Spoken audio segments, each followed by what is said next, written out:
રામ નારાયણ રામ। જે લોકો ભગવાન બન્યા છે એમના મોટા ભાગે માત્ર પાઠ ભણ્યો છે। બધા લોકોને લાગે છે કે તેઓ રડીને ચીસો પાડી ભગવાન તરફ આગળ વધી ગયા છે। તેમનું મહત્વ ગ્રંથમાં છે।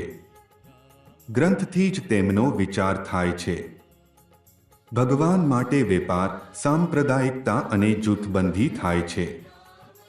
શું સત્ય એવું હોય? સત્ય તો એવું હશે જેને કોઈને કહેવું ન પડે। દરેક પોતપોતાના વિચારો દ્વારા સમજી લેશે કે તેઓ શું અનુભવે છે। જો કોઈ મને ભગવાન કહે તો એથી હું ભગવાન નહીં બની જાઉં। આપણું મત વિશ્વના સૂર સાથે બંધાયેલું છે કે નહીં એ જાણવું પડશે। જ્યારે બાળક રડે છે ત્યારે લોકો ચારે બાજુથી દોડી આવે છે। શું થયું છે એ ખબર ન હોય પણ એ અવાજમાં કંઈક એવું હોય છે કે બધાને ચિંતા થવા લાગે। ઉઆ ઉઆ એ અવાજ તેને કોણે શીખવ્યો? એ સ્વાભાવિક રીતે પોતાના અંદરથી એ અવાજ કરે છે જેનાથી તેની માતા દોડી આવે છે અને ઉકેલવા માટે જુએ છે। આ જ રીતે મંત્ર છે। એનો ઉચ્ચારણ કરતા રહેવા પર એ અવાજ બધાને જોડે છે અને લોકો આપમેળે દોડીને આવે છે।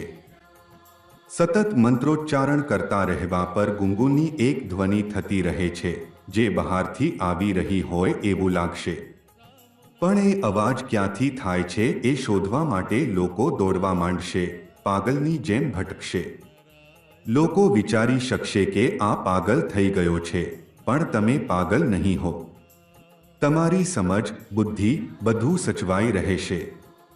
જેમ હરણ પોતાના નાભીમાં સુગંધ શોધવા માટે ચારે બાજુ દોડે છે તેમ તમે પણ બની જશો અને પછી સમજશો કે અવાજ તો તમારા અંદર જ છે।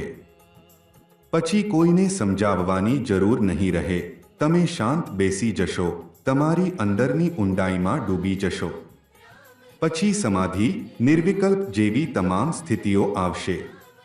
આ સમાધિ પર બધાનો હક છે। જ્યારે તમે આ સ્થિતિમાં પહોંચી જશો ત્યારે એવું લાગશે કે થોડો સમય જ થયો છે, પણ જો તમે ઘડિયાળ જુઓ તો ખબર પડશે કે તમે 6 કલાક સુધી એ જ સ્થિતિમાં બેઠા હતા। ક્યાં ગયા, શું થયું એ પૂછવામાં આવે તો કહેશો કશું નહીં, કંઈ સમજાયું નહીં, પણ આનંદ હતો, એક અવિભાજ્ય આનંદ।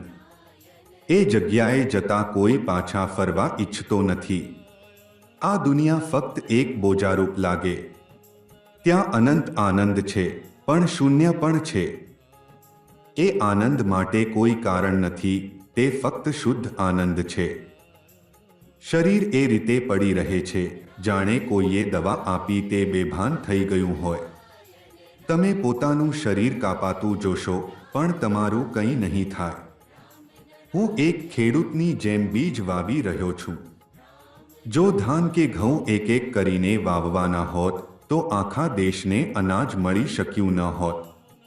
એટલે જ ખેડૂત ભીના ખેતરમાં બીજ છાંટી દે છે અને બેસી તંબાકુ પીવે છે।